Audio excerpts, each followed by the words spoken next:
There we Hello go. and welcome back to the Second and Two podcast. I'm your host, TB. I've got my co host, producer extraordinaire, all around best guy, Jody. What up, Joe? What's good, bro? Hey, how long has it been since you said those words? Like 6 months? Dang, it's been a minute. Yeah, it's been a while. Sorry, everybody. Been too busy. It happens. I'm not trying to knock you. I'm just saying it's been a minute since I've heard those words hit my earphones. Yeah, I was thinking about it and I was, going on here and I was thinking like, do I still know how to use this thing? Is this thing on? That's the better Is question. is it working? Just how I Am I said, hey, using it we're right? good to record, and I still had it on no recording coming through. So, but now we're live. We are looking live. All right, so it's been a while. So let's just recap. What have been up to the last couple months, Jody? For me, nothing crazy, just work and more work and but in terms of more recently, like I went to 2 Ram games, 2-0 in Ooh, those, nice. easy money. Got the bobblehead last week, we snuck that in barely. That was nice. Um, what's it called? Johnny got married last weekend, so Congrats to my we did guy. that. Anything else that's new? Oh, I'm getting a new work schedule. I told you about that. That'll be changing Mm-hmm. up here soon, moving from nights to mornings. Other than that, though, kind of been the same old guy. Nothing new. Nice, dude. Congrats to your brother. Yeah, congrats to him and Ellie for sure. It was a good Um, time. that's pretty sweet, man. For me, since we last talked, finally, finished my first season as a head football coach. I see Good that beanie on times. your head. Pretty new, huh? Oh yeah. Um, Yeah, we went 2-3 in our district and got the fourth seed, so we made the playoffs. Mm. We're pretty banged up to finish the season though. Went into the last game already without one of our top two receivers, who also happens to be one of our top defensive backs, and then a guy who played started both ways, O line and linebacker for us. We were kind of without both those guys going into the game, Was that and 60 then. or is that a different guy? No, 57, Mm. 57. And then, um, like at the very beginning of the game, first offensive series, like third play in, our quarterback got hurt and didn't return. So then we lost him, Yeah, and then we that's lost tough. our guy playing left tackle early in the second quarter. So we were down three seniors and then our junior quarterback by the time the second quarter had kind of gotten underway. So we were in a tough spot. Played a really, really good team. It was always going to be tough to play them, you know what I mean? But when you're playing Mm. like without basically like any of your dudes, you know, makes it pretty tough. Yeah, So, yeah. Your um, quarterback's a huge piece to that whole offense. He's running around everywhere. And then mhm. one of the receivers regardless, they were Number dog. 8 Yeah, was the yeah, one we that were that was missing. the guy. Yeah. So my guy Jody did come see a game this year, so he knows kind of a Oh lot of yeah, our that happened in personnel. that time frame too. Yeah. So now we got Jody down to Texas. Actually, he went to New Mexico to watch us play our one game in New Mexico. Yeah, that was a mob. That was a um, long day. Flew out at yeah. San Fran at 6, got down there, drove to your guys' spot, hung out with Jill for like an hour or two, got some food, drove to the game, then drove back. No doubt, man. Fun times. We played like a really really tough non-district schedule, which prepped us for our district, and like I said, went 2-3 there. Some of those injuries kind of started happening in the back half of that district schedule, so Mm, we didn't finish it the way we wanted to. We were alive to win the district with 2 weeks to go, and lost the last two games, and that's about when some of those injuries happened. So that's kind of we finished the season with I guess you would say on a lower note, not the way we wanted yeah, to, just because of some of the injuries, which I hate. To it's a lame excuse, but We weren't extremely deep this year. We were really Yeah, reliant no, on for sure. some of the top end talent we had. So when those guys went down, we knew it was going to be a tough way to finish. But regardless, good season. I enjoyed it tremendously, and I'm looking forward to continuing in that capacity as a head coach because it's a lot of fun. It's a lot of work, Yeah, but it's a lot of I bet. fun. Hence, But hence why we haven't been on this podcast for the entirety of football season. This is the first time we're actually getting on here.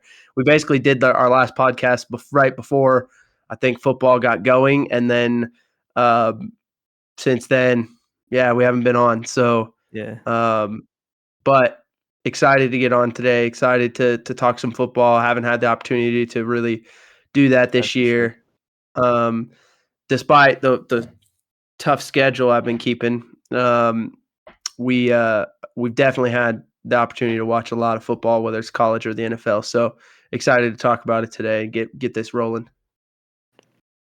Yeah, I mean, what was well, considering we're gonna be talking about these Thanksgiving games, what was the best thing you ate yesterday? Ooh, went to Jill's parents' house Mhm. and they do a nice spread. All right, so we had the turkey, the ham, homemade rolls, elite, Oh, um, interesting. and Sounds the fire. whether you call it stuffing or dressing, it Yeah, kind of depends on where you're from. I'm a stuffing guy being from yeah. California, but a lot of people in the South call it dressing. In Texas, it's kind of split, but most of her family was calling it dressing yesterday. So the dressing Yeah, I would was assume that elite. was a sauce or something if you asked me. No, no, the dressing was elite. We had like a Jill makes a green bean casserole with Mhm. some turkey bacon, very good. Mac and cheese casserole, pretty good. Is that just Um, not mac and cheese? Is there other stuff in there? No, it's like more of Or a is it just, I don't like, know how to fried in, explain it. like, the It oven, was so it they call was it it was made on the grill. oh, that's Yeah. different. Yeah, it's different, and it was really good. So, um, let's see, we had some, just pinto beans. Not a traditional Thanksgiving piece for me, With but cornbread? r really good, really good. No cornbread, no. Oh. Um, we had the homemade rolls, dude. That's the maximum amount of bread you get right there. Um, and then we also had like a cheesy rice bake thing that was also very good. I just Mhm. at one point I didn't even know what I was eating because it was just all on the plate, and I was just kind Yeah, of, yeah. That's you how know what I that's how it mean? goes. You got the Yeah, juices yeah, leaking into some other stuff, and it kinda all yeah. blends in. Oh, the mashed potatoes too. I mean, the mashed potatoes were elite. So, yeah, no, all of it was good. There's not really anything I can pinpoint and say, this, that, not. Just like you put it all on the plate, you're eating it all Yeah, together. It was all good. I would say the homemade rolls, very, very good. That yeah. was a nice touch. What about dessert? Um, pumpkin pie. Kept it simple. Classic. We have Jill and I had our own apple pie with the vanilla ice cream. Can't go Yeah. wrong there either. So pretty simple, basic desserts, but all really good. Mhm. Yeah, What we about you? we did a tri-tip Johnny made some cheesecake. It wasn't anything too big. It was just us at the house. So we had a green bean casserole, some scalloped potatoes. Those are good from the Costco ones. You just throw them in the oven. Hmm. We made cornbread. That was another one on the list. And what else? There was like one more thing. I don't know. Oh, it was just like veggies, just like steamed veggies. It was solid. Mm, well done. No turdunkin for you, or No, we were watching on the TV. All the dudes were eating. It looked pretty good. yeah, Every year it yeah. does. I've always thought like, man, one of these years, love to You gonna do try it? it. Just Just stuff yeah, them just all to, in? just to try it. It looks so good, but yeah, I think seems like it's like a full week project to make. Oh, I So bet. if you're gonna Yeah. do it, you got to like really prepare yourself. So I've never done it, but always thought, hey, maybe one year. You gotta outsource Speaking of that. Just order it in one time. yeah, yeah. Speaking of the Turduncan and John Madden, we gotta get to the Thanksgiving Day games. Little review here. Um, First game, Jody. Who'd we have? We had the Packers at Lions at 10 a.m. for us West Coast dudes. Yeah, we Hey, had did you notice? Am I tripping, Or did that game used to start at 9 a.m. your I'm pretty time, sure it was 12 9. Eastern? There was more gaps in between. They kind of rolled it like a Sunday day where it was like 10, Mm, 1, 5. Where I think okay. before, like you said, it was 9, you had like an hour break, and then it was the next game, like an hour break, and then that was Okay, it. so they just kind of pushed it back so they didn't have any kind of, it was just boom, boom, boom. Is Yeah. that what we're saying? I think Because that's I what happened. swear that game used to start earlier, and I was confused yesterday, and I was like, man, when did this happen? Yeah, no, I'm So pretty sure it anyway, was earlier in the past. what happened in that Packers Lions game? Well, the biggest, earliest takeaway was Amon-Ra went down, which was tough. There Yep, was he tough got for rolled fantasy up on people. by the linemen. That was brutal Hmm. to see. Then we had, Jordan Love going out there making some plays, a couple moon balls throughout the game. He loves throwing off that back foot, dude, Yeah, just and just lob it throwing up a there. shot. His guys go make plays for him. Yeah. Let's hope Amon-Ra St. Brown is good. Nasty looking ankle injury, so hopefully he's good long term. But yeah, Jordan Love looked good. 234, 4 touchdowns. Packers got a sweep of the Lions. Oh, they played Let's twice start. already? I didn't know that. Yeah, they opened the year. Remember, the Packers opened the year and dominated them week Mhm. one. Yeah, everyone was like, Packers might be nice. Here we are, Mm-hmm. like, are they good? Are they not good? So let's start with the losing team. Let's start with the Lions. All right. And my big question for the Lions moving forward. We the big deal was made over Dan Campbell taking over play calling, right? I mean, it looked And good for that week or 2. the first game that it was confirmed he was, or at least that he confirmed that he was calling the plays, was the Commanders game. Now, there's a lot of Okay. rumors I that see what you're that it saying. was happening before that, right? That it was happening before then, so we don't know for sure. But I was like, let me look at the splits between when he was confirmed to being the play caller and before that, right? Yeah. And so, all right, so let's look at this. In their first 8 games, before we knew for a fact that Dan Campbell was the one calling the plays, the Lions were 5-3, and they're Okay. averaging 29.8 points per game. All right, so not too Alright. bad, almost 30 points a game. 5-3, kind of hoping a little better, but you're like, hey, if one game just goes a little bit different, maybe they're 6-2. All right. Yeah. In the 4 games since, we knew for sure he's been the play caller. They're 2-2, including they had to have that crazy comeback overtime win against the Giants. They very easily could be 1-3 right now. Okay. Um, and they're only averaging 27.75 points per game. So their points per game average has gone down over 2 full points. Yeah. And so you're asking Definitely. yourself, like, I don't know, should Dan Campbell still be the play caller? And or maybe he's been calling it, maybe we're being unfair, and maybe he's been calling the plays for a lot longer, and so those stats are not even correct. Who knows? Mhm. Maybe it's the level of competition they've played recently. I mean, they've played the Eagles I thought that's what and you the were saying with Packers. the when they played the Commanders, that was the first game. I thought that's what you were going with that story. I mean, yes, the Commanders are not very good this year, so sure. But even again, you look at it and you're like, okay, other than that Commanders game, the 3 games since then has not been very good, right? You score 9 points against Philly. You have to come back and go crazy to beat the Giants in OT. And then yesterday they were not bad offensively, don't get me wrong, but they weren't good enough to win the game, right? So the big question I have for them moving forward, right? And they're now at 7-5, and they're in a tough spot. They're going to have to 6 games to go. You figure 11-6 is probably what gets you in, right? Or 5 games to go. I'm sorry. Yeah, and they're That not means they probably got to go 4-1 the rest of the way to make the playoffs, and so they've kind of put themselves in a tough spot here they're with fighting for 5 games to wild go. card guaranteed now. It's all bad.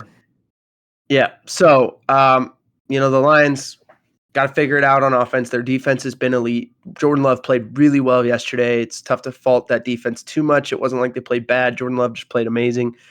So interesting to see what the Lions do moving forward. Again, it's a short, small sample size, and so we'll see how things move forward with Dan Campbell's play caller. This is not to say that he shouldn't be the play caller, but the question really is just how much has really changed since he took it over and confirmed he was the play caller, and we'll see. The only thing I'll say on that play calling front is my guy was going for it on every fourth down possible. He's wild card out there. I know that's his style of play. There's got to Mhm. be a time where you're like, I just need these points. You know what I mean? And that's, I mean, I think there's a an element to like when you're gonna go for it and you're gonna be that team. Then Dan Campbell says, I got to do it all the time because I'm playing the percentages, right? Yeah. Um, if I convert more often, then even the ones I don't convert, right, aren't enough to deter me from getting all the ones that I normally will convert. So I don't know. He's playing the percentages there. It's easy the day after a loss to say, well, you're an idiot. You know, you're doing this, that, and the third. And hey, it's a long season, so we'll see how it plays out for them. It may flip the next 5 games. It may be that they win some of those games because in the last 3 years they've won games because he went for it. So Yeah. it goes both ways there. So I am interested, like I said, to see how the season finishes for them, and how it finishes offensively, specifically with him as the play caller. The Packers, right, on the winning side of this, they are now back on track to win the division. Yes, the Bears are in front of them at 8-3, and I believe the Packers are what now 7-3-1. I Something believe like is what that. Yeah. where they're at. So Yeah. they're tied with the Bears on losses. The Bears play today, Black Friday, against the In a few Eagles. minutes. You would have to. We haven't been on this podcast all year, so I haven't really told anybody. You know, nobody knows how we feel about some of these teams, whatever. To me, the Bears are the team this year that you're just like, man, I don't know if their record shows who they actually are. They are a much improved football team from the year before. Oh, you're I don't saying know it's if they're overinflated? I don't know if they're an 8-3 division winning Okay. football team, right?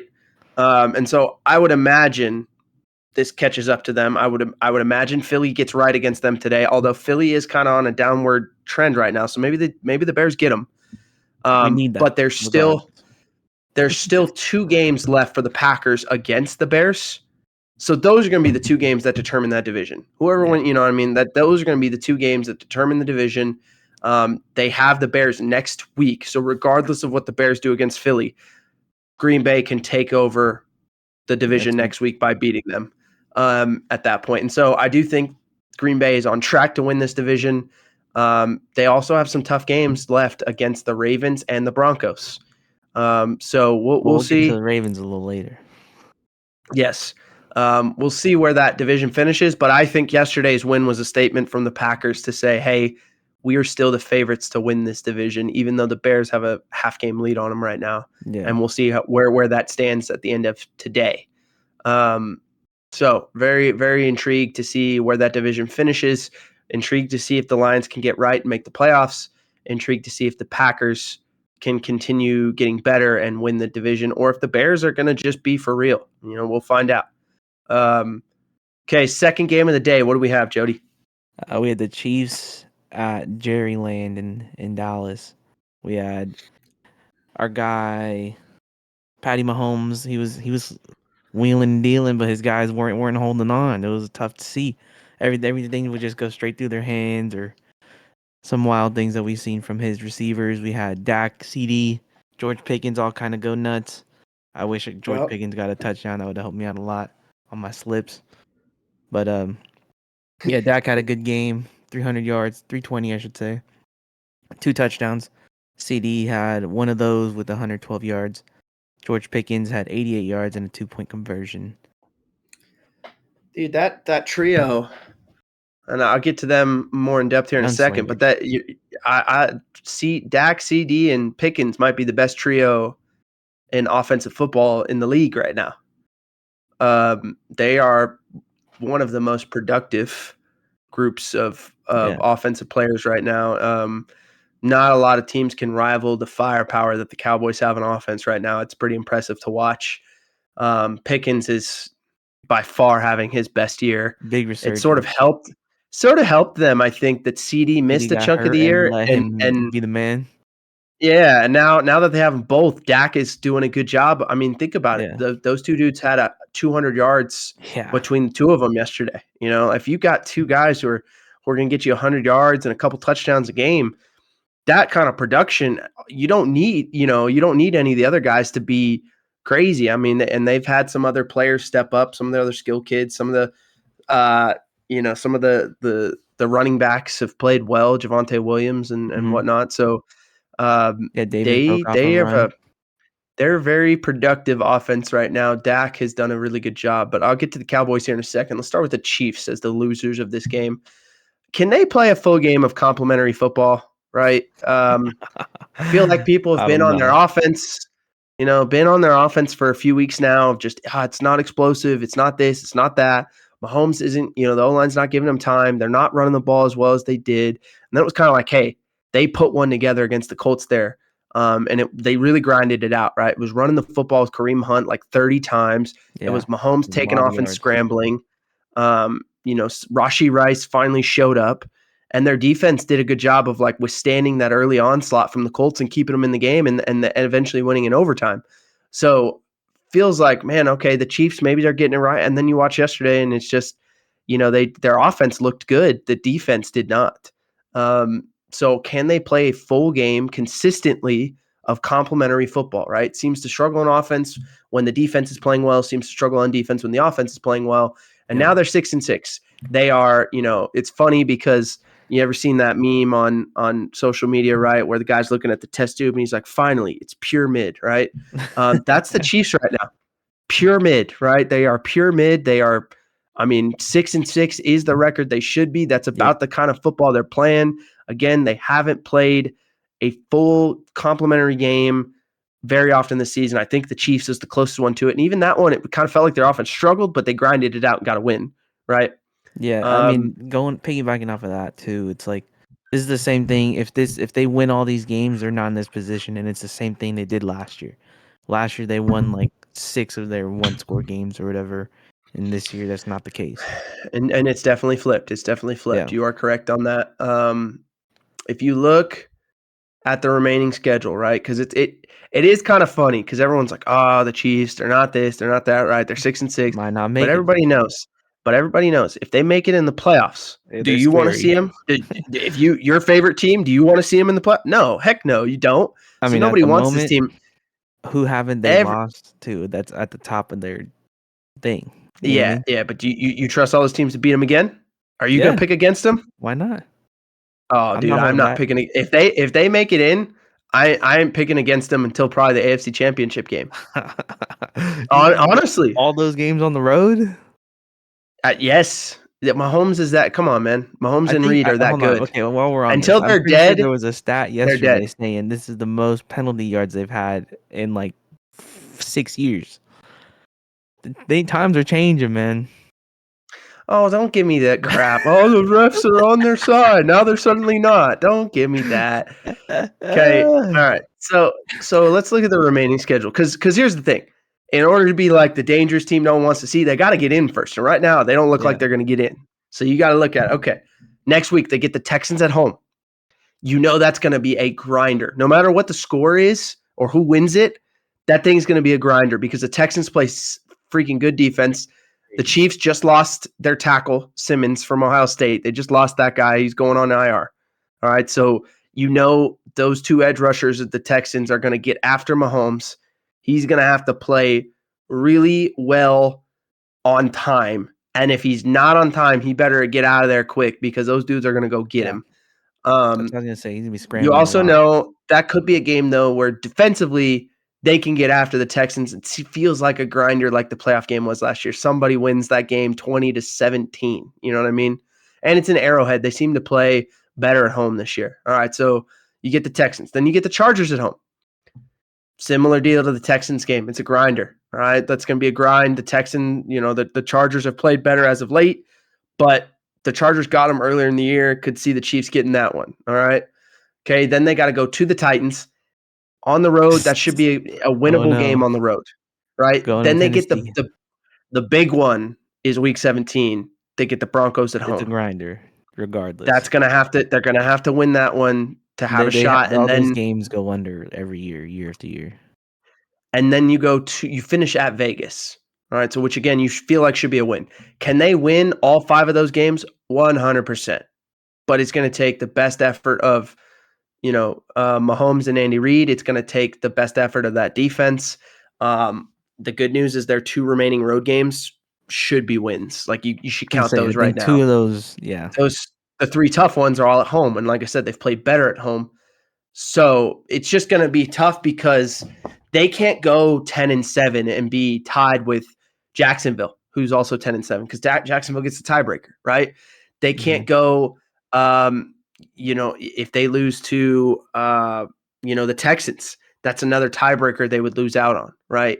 Very true. The Chargers right now, you'd have to beat those guys, and you have to have the better divisional record at the end of it, because the Chargers would have a tiebreaker with you because they beat you earlier in the season if they end up with the better divisional record. So there's a lot of tie-breaking scenarios right now that they just lose out on. So for them, or even the Bills, if the Bills are a wild card, they lost to them, right? So Yeah. no matter what, it feels like they got to be 11-6 and above everyone to get in, because if they're 10-7 and they end up in a huge tiebreaker deal, seems like they're going to lose out there. So that's why everyone's kind of pushing panic button right now, because they're 6-6, and it feels like they got to win out and be 11-6 in order to get in. So it will be interesting to see. Can they do it? Heck yeah, I think they can. And if they do, and they go into the playoffs having won 5 in a row, and you're telling me you're going to take somebody else, good luck. Good luck, because I won't. I just tell you right now, I won't. There's a reason that team hasn't not been to the AFC Championship game at least since Mahomes became the starter. All right, so we'll see. I'm not ready to count them out yet, but it is a tough road they've put themselves in. Yeah, for sure. Flip side of that, Cowboys. All right, Cowboys are now 6-5-1, and you're like, huh? The defense is playing better. We just talked about that trio being one of the best ones in football right now. Yeah. What about them? Can they find their way in the playoffs, right? With this new and improved defense? Man, the 7 seed in the NFC right now is the 49ers, and that team is 8-4. So you're 2 full games back in the win column right now if you're the Cowboys. That's not an easy road to climb with 5 games left. It might take them running the slate. Even though they're 6-5-1, they may need to finish 11-5-1 to get in, similar to the Chiefs, and the difference for the Cowboys is they have that one tie, right? That one tie, if you finish 10-5-1, right, and someone else is, or a 10-6-1, and someone else is 11-6, right, and 11-6 is the 7 seed in the NFC, man, you're going to lose out, right? So it may take being 11-5-1. So I got 5 games left. Here's the slate, right? At the Lions, because that's the other team that's out right now, outside looking in, and the Lions are 7-5. Yeah. So even the Lions, who are outside looking in, are a half game ahead of you. That is a big game. That feels like a playoff game. Whoever loses that game is probably out, right? If you're the Cowboys and you're at 6-6-1 with 4 games left, it's going to be tough. If you're the Lions and you're at 7-6 with 4 games left, you're going to have to run the slate at that point, right? So you look at it and you're like, okay, that game is going to be a huge game in the NFC playoff picture, because both those teams are under the 49ers, and both those teams need that win, 1, to eliminate each other, but 2, to keep any kind of pace with the 49ers at that point. So their remaining schedule at Lions, big game, as we said, at home versus the Vikings. Depends on which version of JJ McCarthy you see, right? If he's the version that went to Detroit and beat them, that's a tough game. If he's been the guy who's been the last couple of weeks, you should win it, right? Yeah. Versus the Chargers. The Chargers are him real quick. Had to drop him on fantasy. I was tired of looking at it. I was like, I thought this guy was gonna be good. Got hurt, and now here we are. We're not talking about the Vikings today, but all I'm going to say is don't give up on that guy yet. That's what I'll say. All right, for the Vikings year, fans, I might have to. Next year, we could reassess. Vikings fans, don't give up on that guy as your franchise quarterback. That's what I'm saying. I'm not talking about fantasy football right now. Just don't give up on that guy as your franchise quarterback yet. Yeah. Anyway, they have the Chargers at home. Then they go at the Commanders and at the Giants. All right, so I would still say it's probably unlikely that they make the playoffs, because the NFC is too competitive this year. The 49ers sitting at 8-4 in the 7 seed, the Lions being 7-5, outside looking in, you're 6-5-1. And That's not an easy Seattle schedule. in there too. At the Lions, versus the Chargers, right? Those two games are going to be extremely difficult, and you're probably going to have to win both of them to give yourself a shot to get in. Now, they're playing really competitive, good football right now. The defense is tremendously better, right? Since they traded Yeah, for that's Quinn for sure. Williams and Logan Wilson. Logan Wilson, right? They've added those dudes. They're kind of getting healthier in some spots too. They are playing much better football. They just dug themselves too early, too big of a hole early in the season, Yeah. and they're going to have to keep winning in order to get themselves in that spot. And they've got some tough games coming up. I'm very intrigued to watch that Lions Cowboys game next week, though, because I think that's a playoff-like game. We move it on to the last game of the evening. Jody, who'd we have? We had the Bengals Ravens. Joey B in his return. My man just wants to play football, do it with the boys. It's a children's game, as he said, and he loves playing it. I mean, I gotta Um, admit, I was shocked. Johnny was like, "Hey, they're gonna pull it off." I was like, "You think so?" I was like, "Nah, bro, come on." He's like, "I'm telling you." Joey B returned, handled his business out there in Baltimore. um, it's it's more than just his play as the quarterback. I think it's the leadership. I think the whole team elevates its game when he's Yeah. playing. The comfort level for those receivers, for everybody, right? Everybody feels better when Joe Burrow's playing football in Cincinnati.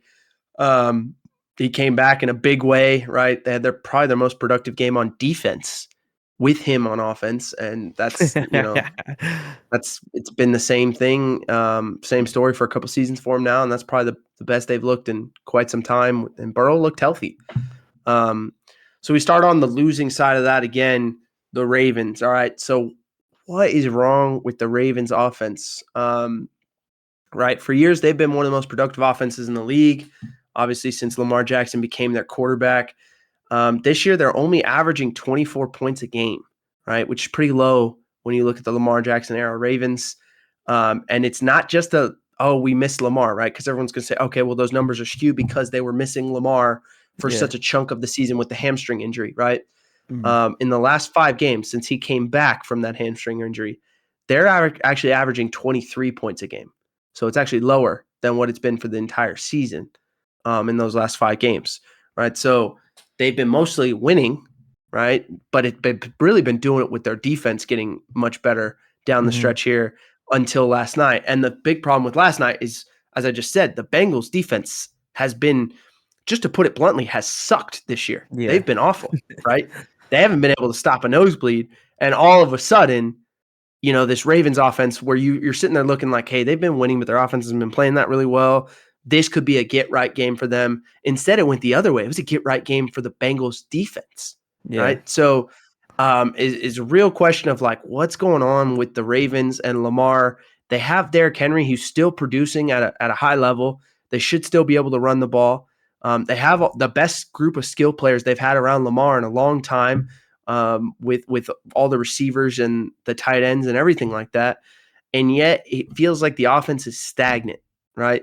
Yeah. Lamar, I think has had to protect himself a little bit more as a runner because of the hamstring injury. He is starting to get not old, but he's older, right? He's getting to an age where he knows he's got to protect his body, That not and his using him as much style in of the run play, game. you can't just take those hits constantly. You got to be able to get down and slide or get out of bounds. Well, and that's the point is like his style of play, you can see it is evolving. He's Yeah. become more of a pocket passer. And so I do wonder if some of that has taken away the dynamic part of their offense that made them so good, so difficult to defend. But also, it just you watch the game and they're just not producing the explosive plays that they were producing. And then even when they did last night, you fumble going into the end zone and it's a Yeah, that was big play going crazy, the other way. Isaiah Likely. So it is. Again, they've mostly been winning these games, and they're blessed to be in that spot. Right, they were 1-5, and they're now 6-6. And I'm sure at the 1-5 start, they would have told you we'll take 6-6 right away for sure. And they were leading the division going into this week. So they're going to have a battle on their hands with the Steelers being 6-5 and having a chance to win this week. If the Steelers win, they reclaim the division, right? The lead. And they're sitting there at 6-6. Now, The Bengals, on the flip side of this, they're now 4-8. Let's Yeah, say the they're Steelers very, lose very this sneaky, week. sir. They're only 2 games back, right? Yeah. It does feel like, highly unlikely is what I would say that they make the playoffs unless this division just goes sideways and they end up in a 3-way tie with like the Steelers and the Ravens finishing 9-8, and they find a way to win out and finish 9-8. But even if Mhm. they win out and go 9-8, still feels highly unlikely they make the That's playoffs what again happened last year, right? unless they get help from the Ravens and the Steelers, right? So should be interesting, but it's just fun to see Joe Burrow playing football again. Yeah. And with him, you kind of feel like, hey, maybe they have a chance, right? Maybe they got a shot to go make it. That was what was fun about this week's Thanksgiving games. All the games mattered. All the games featured teams like trying to get themselves into the playoffs. Yeah. And That's so true. it was a great Thanksgiving slate. All pretty good And games too. pretty good games, and all, like, truthfully, they all went the opposite way of kind of what I was expecting going into the I day. think I mean, I had the same thing before you even put that in our group chat. It was like sat there and I was like, ain't no way all these teams do it. You know what I mean? I was like, Mm-hmm. it's just you gotta go with what you feel. And all the chalk that we had didn't do us no good. It was not the case. Should have seen the Lions loss coming, right? They always lose on Thanksgiving, even though they got Yeah. one last year. I saw the thing about the crescent moon pop up like midway through the game. I was like, never had a chance. It was written in the stars. Written in the stars, he says. Okay, so we are going to finish this episode by looking at some college football, right? We've got Michigan and Ohio State, the game tomorrow. All right. And I texted Jody this week, hey, you know what? I'm ready to get back on the pod, fire up the mics. Let's get this thing going. And this was the game I wanted to talk about because it is such a spectacle One every verse year. 15. It's such a big game, right? The stakes are always so high. It doesn't even matter what they're ranked or what the records are, what's on the line. It's just Michigan versus Ohio State is enough, right? You don't have to put a number next to the name. You don't have to say that it's for the college 1 football in playoff. You 15. don't have to say it's just who these two teams playing each other. Big Because 10 last year, football. guess what? Last year, guess what? It was number one versus unranked, and who won? Unranked, right? It Unranked. doesn't matter. The rankings don't matter. Throw them out What the was the window. score? What was the score? 13-10 There it last is. year. Yeah. So this has been just a brawl for years now. I mean, this is one of it's probably the best rivalry in sports. So fun game. Setting the stage. Ohio State opened as a 12.5 point favorite. Some Wow. places it was 11.5. Now it's down to 9.5, which is Whoa. about it's about what I expected. I thought it should be somewhere between 7 and 9 was Yeah. what I would give Makes sense. Ohio State as a favorite there. Now it's settled at 9.5. That's about right. When it opened at 12.5, I thought that was wow. That's Wow. pretty high. Um, Forecast right now: low 30s, snow flurries. Whoa. Ooh, Where's this at? Is this Michigan? it's in Ann Arbor. Yep. Mm. So what's on the line? We said you didn't have to put all that out there, but we always like to know what's on the line, right? 11-0, Ohio State secures a Big Ten championship bid and likely a playoff bid with a win. They're probably in regardless with the playoffs, right? They're probably in even if they don't win Yeah. this game, but winning ensures that they are there. There's nothing that could happen to them at that point where they wouldn't be in. Winning probably ensures that they have a bye week. Because Yeah, I that don't makes think sense. the Big Ten championship would change much of in terms of that because they'd be playing Indiana, and the loser of that game probably doesn't deserve to lose a bye based on that game. So if they win, they probably secure a bye week for themselves. That's probably the bigger thing than the playoffs themselves because they're in the playoffs. 9-2, Michigan can put themselves in in the playoff conversation with a win. If they get some help from Washington, they could also find themselves in the Big Ten championship game with a win. Right? Who Washington are they plays playing? Oregon. Okay. I was gonna If guess. Washington beats Oregon and Michigan beats Ohio State, then it would be Michigan, assuming Indiana's playing Purdue. So we're going to assume that Indiana is winning that game. And so it would be, Indiana's three possible opponents are Ohio State if they win, Oregon if they win and Michigan wins, and then Michigan if Michigan wins and Washington wins, right? So those are the Okay. three possible opponents for Indiana in the Big Ten championship. So let's go through this game. Keys to the game, things to watch for, right? As a fan, when you're watching the game tomorrow, what should you be looking at? What should you be watching? We're going to start when Ohio State is on offense, all right? So we'll get a little share of the screen here, right? Oh, We got some film today. You know, Jody, we love the film, right? So here we go. All right, Jody, can you see yeah, we're good. the screen here? All right, cool. So we're going to go through it. So Ohio State, the first key to the game is the Ohio State run game versus the Michigan run defense, right? Ohio State ranks 59th in the country in rushing yards per game at 160. They're only at 130 per game on the road. Michigan's defense ranks 9th in opponent rushing yards per game at only Damn. 94.3. And guess what? They're only allowing 77 yards per game at home. So if you Okay. could point to one stat in this rivalry and say, hey, that determines the game, there's some correlation there in terms of winning versus this stat. In this series, it's been the rushing yards battle, right? The team that has rushed for more yards in this game has won it for 23 straight years. Okay. Dang. So it is a huge key to the game is who runs the ball better, right? And so when we start with Ohio State on Running the football. offense, right now, again, the last time Ohio State played a top 10 rushing defense was week 1 against Texas, right? Texas is number 8 in the country. They're only allowing, I think it was 91 yards per game, something like that. And Ohio State only recorded 77 yards on the ground when they played Texas in week 1. Now, this has been a while, right? That's kind of crazy. And so there's a couple things when we look at why is Ohio State not run the ball well, okay? Number one, the O-line is not an elite group of just movers up front. They don't have like the size and girth of some of the previous Ohio State O-lines that just move people, right? No So tractors up that's there. part of it's part of why they've gone more gap scheme and insert runs recently, less zone runs, right? When you're a zone team and you can just kind of wash people and you can just go elephants on parade and just move people, move the line of scrimmage, right? That's a zone running team. Ohio State has typically for the last basically since Ryan Day has been the head coach, right? That's typically what they've wanted to do. Now, last year with Chip Kelly, they went a little more gap scheme. This year, they're going even more gap scheme to help try and create more explosive runs for themselves because they're not that kind of team this year, right? So let's look at, for example, this 3rd and 1 against Texas, all right? They do try and run zone, right? They just try and move people up front.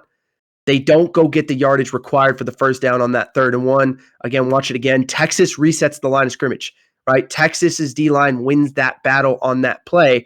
That's not the kind of O-line that Ohio State has, right? So that's the number one reason they haven't been super elite movers up front of why they haven't been able to run the ball nearly as well, okay? Number 2, right? Compared to last year, right? They had the 3-headed monster of Will Howard as the quarterback. Quarterback run was a huge element of their offense. And then you had Quinshon Judkins and Travion Henderson. And sometimes they put all 3 of those guys on the field together. And you're just like, man, who's getting the ball? And whoever, it doesn't really matter because they're going to run the ball hard. It's going to be tough to stop, right? This year, the quarterback, Julian Sain, who's a Heisman contender, is not really a threat in the run game. He does a lot of things well, but running the football is not his strength, right?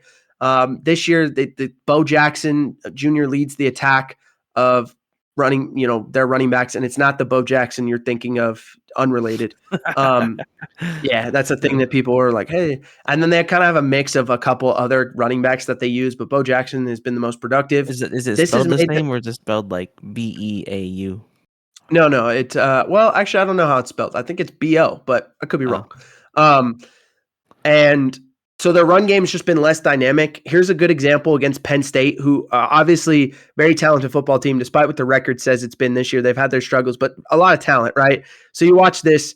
This is a gap run, like I talked about. They later in the year they've been doing more gap runs, but look what happens on the edge here, right? This is a and actually I'm a clip ahead right now, but this is an example of right gap run.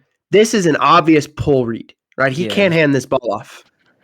but he does, right? Because Julian's saying, again, not if that was Will Howard a year ago, even with seeing this end here, he pulls that and it's a race to the sideline. And I'm going to go get, and maybe cut it up on the hash once I get I don't here. even think he Or, makes it that far. Whoever's right by your cursor gets beat too. yeah. And so it ends up being at least a 5-yard gain with your quarterback running the ball there, right? Yeah. But instead, it's a give because he's not a run threat, and that's a 4-yard loss, right? So that's the other reason why they're not as explosive and effective in the run game this year. Now, by the same token, here's an example of that gap run scheme, right? They're going to go counter, right? Guard, tight end counter, GH, right? Kick, wrap. Hey, Bo Jackson, good run. Actually, it's not even Bo Jackson, but it's one of their other running backs. But an 11-yard run. That's how they've evolved this year from the Texas game, right? Where you saw them still trying to run some zone running because that's been their identity. They've gone to some more gap stuff here to become a more efficient running offense, a little bit more explosive running offense. Now, have they become a team that you fear running the ball? No, but they've had more production there, and that's been the key. Is they've kind of changed schematically a little bit. The last thing and the last reason that they're maybe not running the ball as well, they throw the hell out of the ball with Carnell Tate and Jeremiah Smith, right? That makes their offense dangerous, even though they don't have an elite rushing attack. Okay, so there are some positives for them as to why they're not really running the ball. Sometimes they just don't have to, right? When you throw the ball the way they do with those guys, sometimes you just don't have to run the ball, okay? But they're not a huge rushing offense. Now, Michigan's run defense, right, doesn't have the big talent they had on the D-line last year. Kenneth Grant, Mason Graham, Josiah Stewart, all left for the NFL. 2 of those guys were first-round picks. Josiah Stewart's a third-round pick, right? So they lost a lot up front. However, they've remained, as we said, with the numbers, an elite run defense outside of one game. USC was able to run the ball on them this year. John Mateer exposed them a little bit with the quarterback run game against Oklahoma. But Ohio State, we know, is, as we saw, doesn't have a quarterback that can exploit that. So I would say when you look at the rushing attack, Ohio State's offense versus Michigan's defense, this is a key to the game that should favor Michigan's defense, right? But it's something to watch for when Ohio State's on offense and they do try and run the ball. Do they have success? Okay. The second thing, right, is Wink Martindale, the defensive coordinator for Michigan. How is he going to attack Ohio State's young O-line, right? Especially in the passing game. The last 3 Michigan DCs have all made fire zones a staple of their defense, right? You're talking about bringing a combination of 5 pass rushers while playing zone coverage with the other 6 guys behind it, right? That's what fire zones are. A lot of times you're playing 3 under 3 deep or 4 under 2 deep, something like that, while you're bringing 5 blitzers. That could be your 4D lineman plus a corner, your 4D lineman plus a nickel off the edge, a safety, one of the linebackers. It doesn't matter. The idea is the offensive line can't identify who's coming, and you're still playing a safer zone behind it, right? And so a lot of Michigan's blitzes in the last 3 years have been that kind of fire zone, right? They blitz at around a 40% rate this year, which is high. It's hard for O-lines to pick up, right? Because they never know who's coming. It'll be really interesting to see what Michigan does this year, though, against these Ohio State receivers. If you go back to the game last year, they didn't blitz much against Ohio State, but they got a ton of pressure with 4, right? They knew they could win up with 4 up front. They had a nearly 50% pressure rate and 2 INTs, despite only blitzing 5% of the time, right? The youth of the Ohio State O-line could be a factor. Yeah. They completely changed the game plan for the Ohio State game on defense. They didn't, I think Ohio State expected to see pressures and have answers, and instead they didn't. They just won with 4 a lot. And so they caught Ohio State off guard last year. You assume Ohio State's going to say, okay, we're ready for that this year. What is Michigan's counter? How do they game plan this year? The youth of that Ohio State O-line could be a factor in how he decides to attack them, whether or not he decides he needs to bring extra pass rushers in key moments. He's obviously going to need to balance avoiding unfavorable matchups against those Ohio State receivers because Carnell Tate and Jeremiah Smith, make no mistake, are elite talents. They're probably both first-round picks, right? But they have to make Julian Sain uncomfortable, right? He's the type of pocket passer that if you give him a pocket, he's going to shred you, right? But if you don't, right, that's where he can make mistakes. And if he sticks to the game plan of rushing 4 and playing coverage, again, could favor Michigan if those 4 are winning. So let's look at what they did last year, right? This is from the game last year. Ohio State backed up. They got 3rd and 9. Wink Martindale rushes 4. Look at the pocket. It's collapsing on him. He's got to throw it late, right? Or he's got to get the throw off. He throws it late outside, lets the ball float, and that becomes nearly a pick 6 for Michigan. It led to 7 points for Michigan. Huge play in that game. As you saw, second quarter early on, Ohio State's kind of in control up 3-0. They had just gotten a goal line stand against Michigan, and that was a big play to kind of turn the tide of that game. Again, watch the pass rush. Derek Moore, who is back, right, it wins on that edge and causes the throw to come out quick.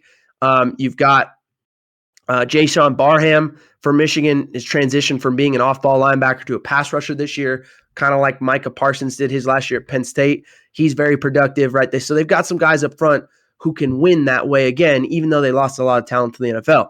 Here's another one, 3rd and 7, critical play in the red zone later in the second quarter. Okay, rush 4. Get home, collapse that pocket, force an overthrow, right? Again, Will Howard and Julian Sain are 2 very different quarterbacks, but they both, if you get pressure, right, you get pressure in their face, it's hard for a quarterback to make that throw that he needs to make, right? And it's good coverage behind it, too. There's not anywhere for him to put the ball, forces a field goal by Ohio State, okay? So that's going to be critical to the game as well. What does Wink Martindale do to attack the Ohio State O-line? Does he trust his 4? Does he bring extra guys? And when he does, what are they playing behind it, right? Don't give Carnell Tate and Jeremiah Smith a ton of one-on-ones. You can't do that. Those guys will shred you, all right? Okay, so we flip the script. Now, when Michigan is on offense and Ohio State is on defense, we really want to look at you flip the script. It's still focused on the run game, right? We talked about why that's so important. For Michigan, it's their identity, right? The Michigan O-line has gotten better and better throughout the season. They're the 10th ranked rushing offense at 224 yards per game. One of only a few teams that are ranked top 10 in both rushing offense and rushing defense.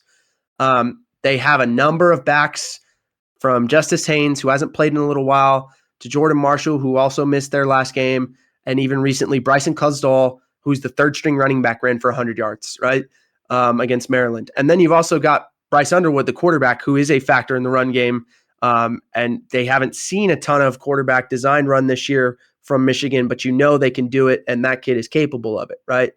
It's created some balance, taking some pressure off Underwood as a passer. But this week, you have a different challenge because Ohio State ranks 3rd in opponent rushing yards per game. They're only giving up 77.5. All right, Michigan has previously played a top 3 rushing defense earlier in the season at Oklahoma, and they still ran for 146 yards, a good performance, but one that ended in a 24-13 loss at Oklahoma, right? So critical matchup here, one that I would say the data suggests should give Ohio State a small edge, right? Yeah. But let's look at the Michigan running game against that Oklahoma team, right? That top 3 rush defense in Oklahoma. Okay, this is what most of the game looked like.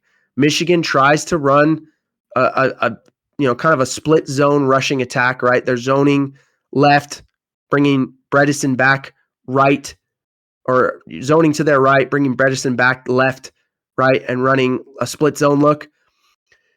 It doesn't go for anything, right? It's a 2-yard gain. Those yards, huh? And that was it was a struggle all night, right? Oklahoma did a very, very good job stacking the box, daring Bryce Underwood to throw, and saying you're not going to run the ball at the success that you normally are able to run the ball as a Michigan team, right? You can even see there's a flag throw, and I think holding was the call on Michigan here. Tough play for Michigan. Now, the thing about Michigan is they are stubborn. They will stick with the run game. They've shown that the last couple of years with Sherrone Moore as the head coach, and even going back to Jim Harbaugh when he was the head coach, right? They run a similar looking play. Oh, wait, no, it's actually counter, right? So now they bring that motion back. It looks like he's going to run that same motion. They're going to zone right, kick out left. Now it actually becomes counter to the right. Hey, we got to kick. We got to wrap GH, right? And Justice Haynes has the vision to cut this thing back. And this becomes a 75-yard touchdown run to open up the second half. Now, again, that 146 is deceiving because 75 of it came on this play. Right, so if Michigan doesn't get an explosive run like that, then they don't have a huge right at that average. Then, huh? Yeah, they're right at that 75 yards a game that Oklahoma and Ohio State are giving up. But that's the thing: Michigan does live on some of these explosive runs, and they generally tend to create them. The big thing is, you see all over the place, Jordan Marshall, their second string running back, who's, they play with a two-back kind of style, right? Jordan Marshall, who's that other back, should be back for this game, right? Justice Haynes, we don't know. A lot of it was saying he wouldn't be back until bowl season, playoffs, whatever they end up in. But there are some suggestions that he may give it a go, right? And so if he does, you could see some runs like that from either he or Jordan Marshall. But Ohio State should have a small edge in this factor in this game. We'll see, right? Overall, when you stack up both teams' run game, who's able to run the ball better, because the likelihood is whoever does that better will win this game, right? The next thing, much like when we looked at Michigan's defense, we want to ask, man, how does Matt Patricia, the Ohio State defensive coordinator, attack Michigan's offense, right? You've got the young quarterback versus the Super Bowl winning defensive coordinator, right? Bryce Underwood is an 18-year-old true freshman. Now, he's not starting his first game like Arch Manning was when he saw Patricia earlier in the season, but he's only starting his 12th game of his career, and he is still 18. He hasn't seen everything, right? This could be the determining factor, I think, in this game. Michigan needs Underwood to be an efficient chain mover with maybe 2 to 3 big-time plays in the game to win it, right? They can't afford poor decisions or turnovers. Matt Patricia is going to dial up different looks like he did for Arch Manning when Texas played Ohio State early in the year. Michigan's been really living on some of these RPOs throughout the year when Underwood makes the correct choice. But if you go back to like the Northwestern game, he threw a pick when he didn't see a safety coming down, right? Looks open. Should have handed the ball off instead of pulling it out to throw it, right? And so they are tough for a defense to stop. But if Matt Patricia is disguising looks and he's game planning for that stuff, and they use Caleb Downs in unique ways, it could be a way to bait Underwood into a mistake, right? And if that happens, can Michigan survive that? I don't think so, right? So how will Michigan call the game to either protect or unleash Underwood? And can they lean on their 3 targets in the passing game, right? Andrew Marsh, Donovan McCulley, Marlon Klein, their tight end. Those are the 3 big names when they throw the ball, right? Those guys are going to have to win versus one-on-one coverage, right? But overall, when you look at this is another factor of the game that should favor Ohio State, right? I like both defenses in this game for good reason, okay? So we watch this play. Look at what Texas is doing, right? Or Ohio State's doing. This is that big, everyone was talking about this. I don't know if you saw this on Twitter, but after this game, everyone was talking about coffee house split stunt, right? It looks like this linebacker who's on the line of scrimmage is going to drop out, but then he comes back late, and they were doing all kinds of stuff to confuse Arch, right? That's still only a 4-man pass rush with a spy, right? Caleb Downs is spying here, or is dropping to the hook and ends up spying Arch Manning.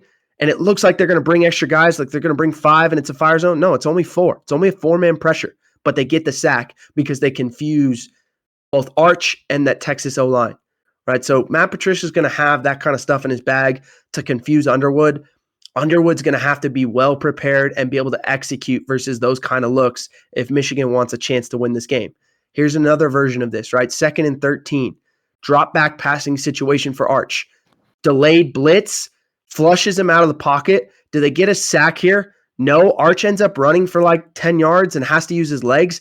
But if you look at the coverage down the field, it's perfectly executed coverage-wise. The spy just doesn't get Arch on the ground right here, but he could have, right? It was close.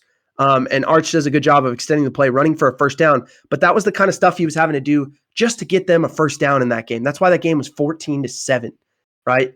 Because even though Ohio State couldn't run the ball on offense, their defense dominated. And I believe we could see a very similar kind of game here against Michigan, right? The last kind of key to the game, and that's really, as far as film study goes, that's really what it comes down to, those 2 things, or those, offensively and defensively. And I, like I said, I think I favor both offenses at this point. So what is likely to, if we feel like both defenses have advantages in these areas, what are the other factors that will determine the game? Okay, we got the head coaching matchup, right? You got the head coaching matchup, Sharon Moore versus Ryan Day, right? In terms of the game management, I think both fan bases have been known to complain about these head coaches and their management of game situations. When should you go for it? When do you use a timeout? How many extra plays or possessions can you create for your team? Those are the margins that may determine big games like this. But for Sharon Moore, He has experience managing this specific game at a higher level than Ryan Day. He's beaten them each of the last 2 years, right? And managed both those games extremely well. While Ryan Day is having arguably the best stretch of his career, right? The best stretch of 15 games as a head coach at Ohio State since they lost to Michigan last year. He hasn't lost a game, right? So you would say, man, Ryan Day's on a heater right now. However, in this game specifically, recent history suggests that's a small edge to Michigan, right? And then the last thing, special teams. The case last year was the game comes down to some kicks, right?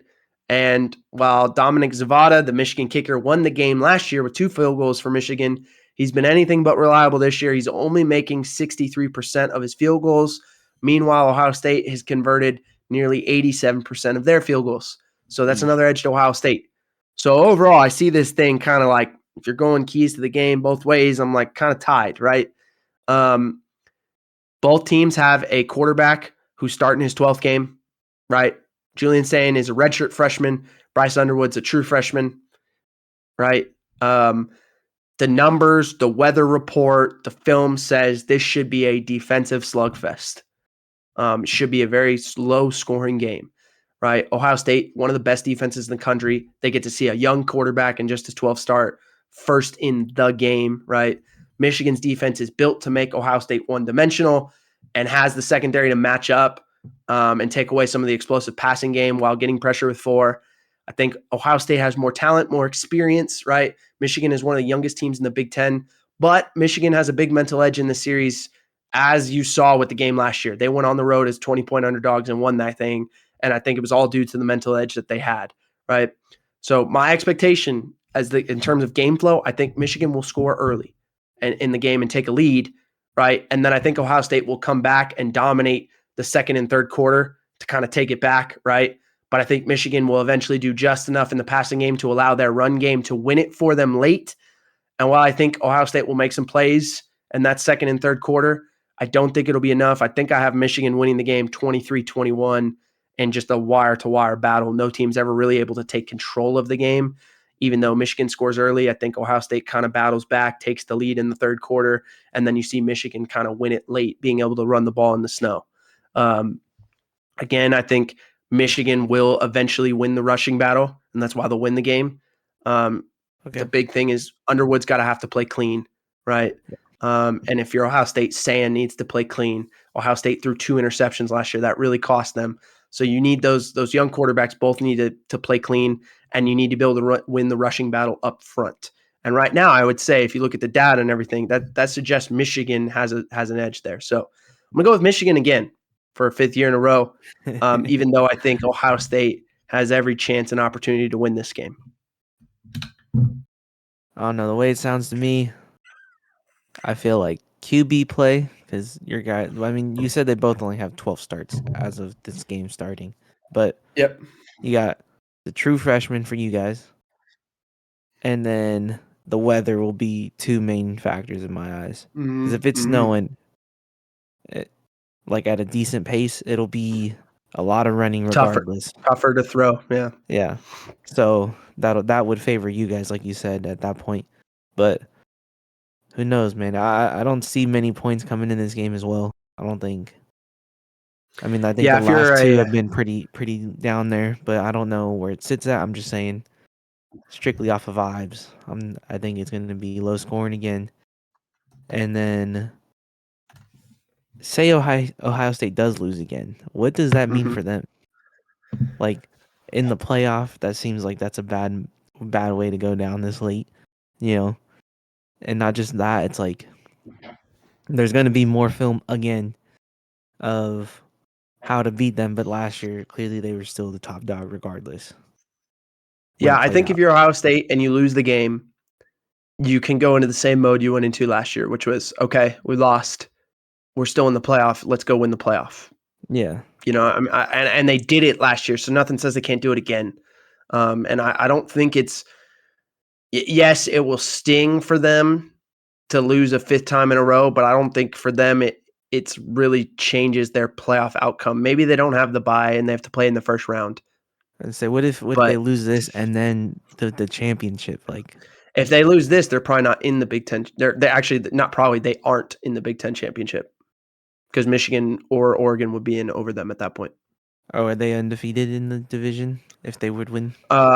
So Ohio State is 11-0, undefeated in Big Ten play. Michigan is 9-2. They only have one loss in Big Ten play. So Oh, if they beat so Ohio they would State, they tie in both have Big one 10. loss, and I Michigan see. would have the head-to-head. So Ohio State can't lose this game and the Big Ten title game. They either win this Okay. game and go to the Big Ten championship, or they lose and they're out of it. That's why I say Gotcha. that would be the only reason. Maybe they slide to 5th at that point, and they have to play in the first round. But that's about all that's on the line for them in terms of this game, other than just the rivalry and trying to control the rivalry itself. I didn't look at the over/under on points, because I don't think I would, if I was a betting man, I don't think I would bet either team in this game. I think it's Well, a you would tough take game the to points. bet. I would probably take the points for Michigan. Yes, I don't think I would bet a money line either way. I think the better bet is the over under. I said 23-21 Michigan, right? So I had it at 44 total points. Depending on what sports book you look at, it's either 43.5 or 44.5. So I'm really good because I did not look at that before I I was made my assuming prediction. it's around 45. I don't even keep up with 43.5. college. So if you're getting it at 43.5, I guess I'm predicting the over by a half point. And if you're getting at 44.5, I'm predicting the under by a half point. Just I move think the I would line. just That's long story short. I think I would just take the under.